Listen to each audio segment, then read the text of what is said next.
उसने लिखा हुआ था कि सैयद साहब आप जीत गए, पूरी मुसलमान उम्मत जो उनसे वो हार गई। देखें, इसराइल का भी बगल बच्चा भारत मुंह पे चपेड़े खा के गया है यहाँ से।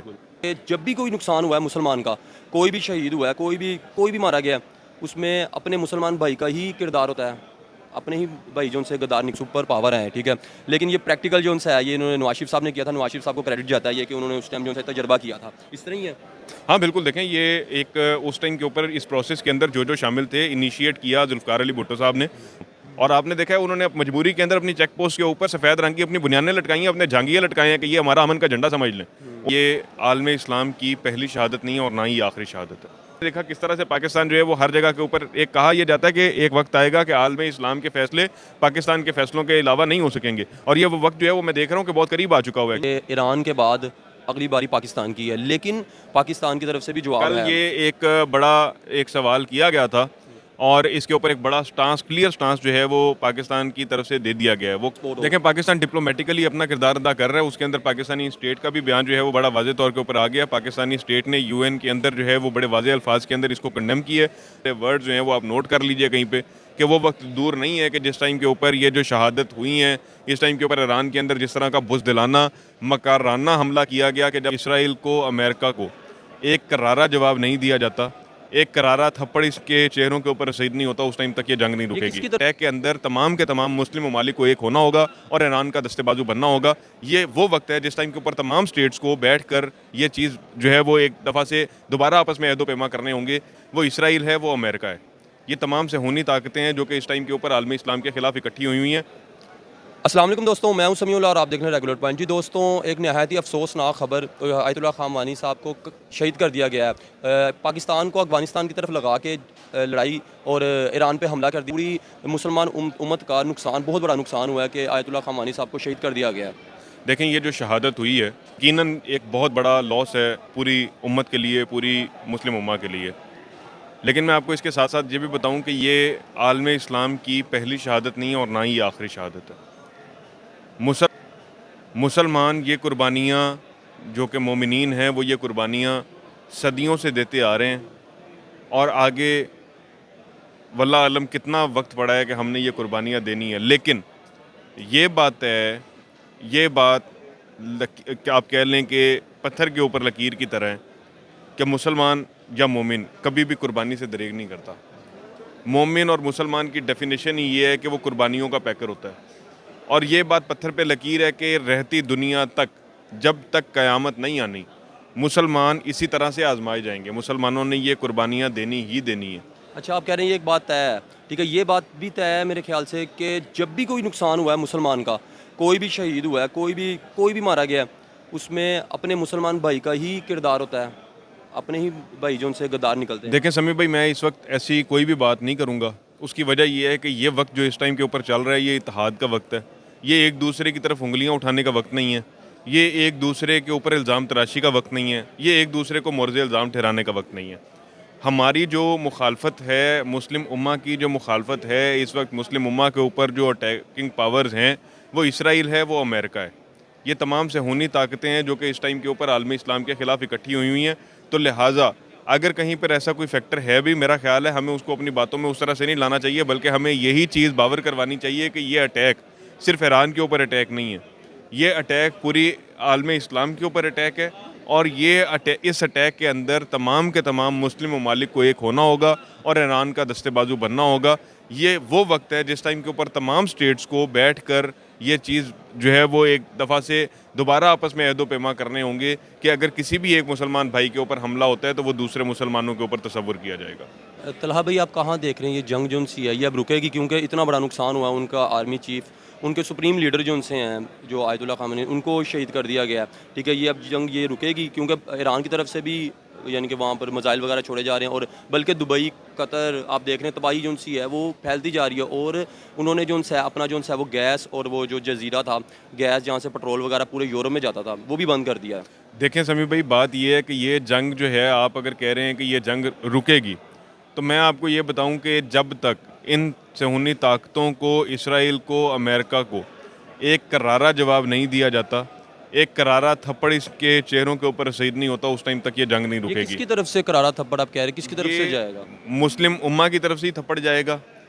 फ्रंट के ऊपर ईरान है, बहुत सारी ताकतें जो हैं वो ईरान को चाहे टेबल के ऊपर चाहे अंडर द टेबल सपोर्ट कर रही हैं। ये उम्मत मुस्लिमा की तरफ से जो है ये एक तमाचा, एक पैगाम जो है वो दिया जाएगा और दुनिया जो है वो देखेगी। ये मेरे वर्ड जो हैं वो आप नोट कर लीजिए कहीं पे कि वो वक्त दूर नहीं है कि जिस टाइम के ऊपर ये जो शहादत हुई हैं, इस टाइम के ऊपर ईरान के अंदर जिस तरह का बुज़दिलाना मकाराना हमला किया गया कि जब एक तरफ आप टेबल टॉक कर रहे हैं, टेबल के ऊपर बैठे हुए हैं, दूसरी तरफ आप साथ जंग की तैयारियां कर रहे हैं। देखें, मुसलमान जो है, मुसलमान के अंदर और एक काफिर के अंदर क्या फ़र्क है? वो फ़र्क है ज़ुबान का ही है। हम चार बंदे आपस में बात कर रहे हों, दो एक पार्टी के आपस में हम एक बात को डायलॉग के ज़रिए हल कर रहे हैं, लेके चल रहे हैं, और दूसरी पार्टी अंडर दी टेबल कोई आपके खिलाफ साजिश तैयार कर रही है। तो ये मकारी, ये अय्यारी तकरीबन पिछले 1600-1700 साल से हम लोग देख रहे हैं कि मुसलमानों के साथ इस तरह की मकारियाँ ही खेली जाती हैं। अभी भी इन लोगों ने साबित किया है उसी तरह की मकारी के साथ ही जो है वो ये चीज़ें लेके आगे चल सकते हैं तो चल सकते हैं, वरना इनके अंदर इतनी हिम्मत नहीं है कि ये मुसलमानों का मुकाबला जब भी कोई मुसलमान ममालिक पे हमला होता है, कोई चीज़ भी, कोई भी वाक़या ऐसा होता है, ठीक है, जंग का माहौल बनता है, तो सारों का जो नज़र है, सारों की जो नज़र है वो पाकिस्तान पे होती है, क्योंकि पाकिस्तान एक एटमी ताकत है, ठीक है। क्या पाकिस्तान को अपना रोल अदा करना चाहिए या साथ खड़े होना चाहिए? क्योंकि अभी तक तो देखा नहीं जा रहा, शायद अंडर द टेबल कोई सपोर्ट हो। देखें, पाकिस्तान डिप्लोमेटिकली अपना किरदार अदा कर रहा है। उसके अंदर पाकिस्तानी स्टेट का भी बयान जो है वो बड़ा वाज़े तौर के ऊपर आ गया। पाकिस्तानी स्टेट ने यूएन के अंदर जो है वो बड़े वाज़े अल्फाज के अंदर इसको कंडेम किया है। अमेरिका और इसराइल की जो स्ट्राइक्स जो ईरान के ऊपर हुई उनको बड़े वाज़े अल्फाज के अंदर कंडेम किया गया। कहा गया कि ये बातें जो बातचीत के ज़रिए हल हो सकती थी वो हल नहीं की गई, बल्कि उसके अलावा इनको जो है वो गलत तरीके से जो है वो हल करने की कोशिश की गई है। तो पाकिस्तान का स्टांस इसके ऊपर बड़ा वाज़े है। पाकिस्तान ने अमेरिका को भी साफ अंदाज के अंदर जवाब दे दिया है कि आप पाकिस्तान की एयर स्पेस एक्सपेक्ट ना कीजिएगा कि आपको बरादरी इस्लामी मुल्क के ऊपर हमले के लिए मिलेंगी।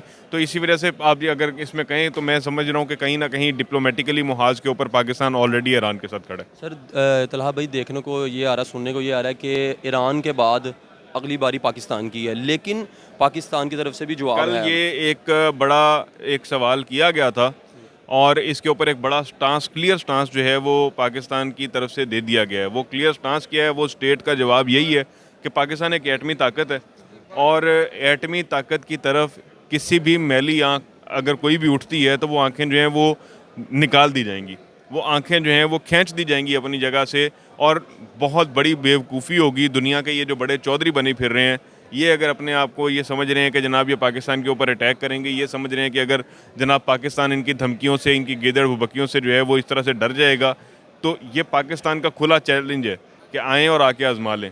और इस खिते का तो तलहा भाई बदमाश जो उनसे आप समझ लें, आप कह दें कि बद बनाया हुआ है इसराइल को, वो जो छोटे छोटे मुल्कों नहीं, पे इस उसका देखें, इसराइल का भी बगल बच्चा भारत मुंह पे चपेड़े खा के गया है यहाँ से। अभी तक तैयारों की गिनती जो है वो उन बेचारों की सीधी नहीं हो रही। रोजाना उठ के गिनते हैं, यार 6.5 डिगे ने या 7 डिगे ने, ठीक है, मुंह की खाई है उन्होंने। तलहा भाई ठीक है, वो मुंह की खाई है। आप ये जो सी चीज़ें सारी हैं ये सिर्फ बातों में है कि प्रैक्टिकल भी चीज़ें हैं, क्योंकि बिल्कुल सही, सारी दुनिया जानती है। भाई कैसी बातें नहीं कर रहे हैं तलहा भाई, आपके? सारी दुनिया जानती है कि पाकिस्तान एटमी ताकत है, लेकिन आज सारे मुल्क कर्जा वापस ले रहे हैं, पाकिस्तान के पीछे क्या रहेगा? देखें, मेरी बात सुने समीउल्लाह भाई, मैं इसके अंदर आपको एक बड़ा क्लियरली चीज़ बताऊं कि आप जो सिर्फ कर्जे की बात कर रहे हैं, अगर देखें मेरी बात सुने, मिसाल के तौर के ऊपर समीउल्लाह को 10,000 रुपया बंदा को कर्जा क्यों देगा? क्योंकि वो देखेगा समीउल्लाह के पास CD-70 भी है। तो पाकिस्तान को जिन्होंने कर्जा दिया हुआ है वो उन्होंने कोई अल्लाह वास्ते नहीं दिया हुआ, वो उन्होंने कोई ना कोई उसके बदले में श्योरिटीज़ भी रखी हुई हैं और वो पाकिस्तान जो है वो वापस करने का अहल भी है। हर चीज़ें, हर बंदे की फाइनेंशियल मैनेजमेंट, हर बंदे की चीज़ों की मैनेजमेंट अपने अपने लिहाज से होती है। हम यकीनी तौर के ऊपर ये जो फाइनेंशियल मामलात हैं, अगर एक दफ़ा हम बालाए ताक रखें, इनको साइड के ऊपर रखें, तो हम बड़े वाज़ेह अंदाज के अंदर ये देख सकते हैं कि इस टाइम के ऊपर पाकिस्तान आलमे इस्लाम के अंदर भी, पूरी दुनिया के अंदर भी अपनी एक बड़ी वाज़ेह, अपनी बड़ी पावरफुल स्टेचर जो है अपना बना चुका है। ऑलरेडी अपनी बड़ी पावरफुल पोजीशन जो है वो इस्टेब्लिश कर चुका हुआ है।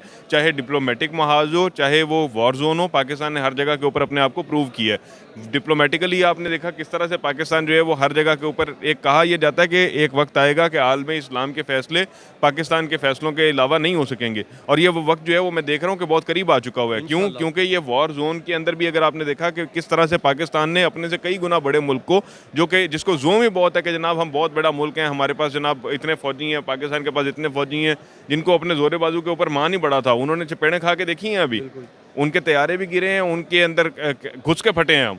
और आपने देखा है उन्होंने मजबूरी के अंदर अपनी चेक पोस्ट के ऊपर सफ़ेद रंग की अपनी बुनियादें लटकाई हैं, अपने झांगियाँ लटकाए हैं कि ये हमारा अमन का झंडा समझ लें। उनके पास सफ़ेद कपड़ा भी ख़त्म हो गया था, कफन उन्होंने इतने इतने दिए अपने सौदियों को, पीछे उनको अपने अंडरवियर लटकाने पड़े सफ़ेद रंग के कि जनाब ये देख लें हमारी तरफ से अमन का पैगाम यही है, ये हमारी बुनियादें देख लें। ये जो उन्होंने सफ़ेद रंग का कपड़ा देखा वो उन्होंने लगा दिया कि हमारी किसी तरह से जान छूटे। तो ऑलरेडी इस तरह का करारा जवाब पाकिस्तान की तरफ से भारत को दिया जा चुका है। तो मैं नहीं समझता कि पाकिस्तान किसी भी तरह से डिप्लोमेटिकली मुहाज के ऊपर या वार जोन में कहीं पे भी कमज़ोर खड़ा हुआ है। तलहा भाई, मैंने आपसे पूछना था कि ये बहुत बड़ी अल्लाह ने एक नेमत दी है हमें, हम सुपर पावर हैं, ठीक है, लेकिन ये प्रैक्टिकल जो उनसे है ये इन्होंने नवाज शरीफ साहब ने किया था, नवाज शरीफ साहब को क्रेडिट जाता है ये कि उन्होंने उस टाइम जो उनसे तजर्बा किया था, इस तरह ही है। हाँ बिल्कुल, देखें ये एक उस टाइम के ऊपर इस प्रोसेस के अंदर जो जो शामिल थे, इनिशिएट किया जुल्फ़िकार अली भुट्टो साहब ने। उसके बाद जब ये कंप्लीशन की तरफ आया तो उस टाइम पे नवाज शरीफ साहब थे, जो हमारे एटमी साइंसदान थे तमाम के तमाम, उनको भी इस चीज़ का सेहरा जाता है। और मैं नहीं इसको समझता कि ये कोई ऐसी चीज़ है कि जिसके ऊपर हम इसको पॉलिटिकल कैंपिंग का निशाना बनाएं कि जनाब ये PMLN का प्रोजेक्ट था या जनाब ये पीपल्स पार्टी का प्रोजेक्ट था। मेरी नज़र में ये स्टेट ऑफ पाकिस्तान का प्रोजेक्ट था। मेरी नज़र में एटमी साइंसदानों ने, स्टेट ऑफ पाकिस्तान ने इस चीज़ को पाया तकमील तक पहुँचाया और अल्लाह का शुक्र है कि हमें फ़ख्र है इस चीज़ के ऊपर कि आज हमें एक एटमी क़ुव्वत है। और हमें फ़ख्र है इस चीज़ के ऊपर कि हमारे चाहे जो भी लीडरशिप हो मुल्क की, वो इतनी समझदार होगी कि वो जानती है कि हमने किस वक्त कौन सा बटन बेहतर तरीके से दबाना है। अच्छा, एक बंदे ने ना कमेंट किया हुआ था, उसका कमेंट जो उनसे है ना, मुझे अभी तक जो उनसे है वो ज़रा आंखों के सामने है। उसने लिखा हुआ था कि सैयद साहब आप जीत गए, पूरी मुसलमान उम्मत जो उनसे वो हार गई। क्या ये सही है लफ्ज़ के नहीं? नहीं, मैं नहीं समझता कि ये चीज़ सही है। ये फैसले जो है ना, ये तारीख करती है कि कौन जीता कौन हारा। अभी तो बड़ी लंबी गेम चलनी है, ये पूरी दुनिया के सामने आ जाएगा। इंशाल्लाह जीत इस्लाम की होगी, ना पाकिस्तान ना किसी की, इस्लाम की होगी। बिल्कुल बिल्कुल बिल्कुल। ठीक है, इसी के साथ हमें दीजिए इजाज़त। अल्लाह हाफिज़।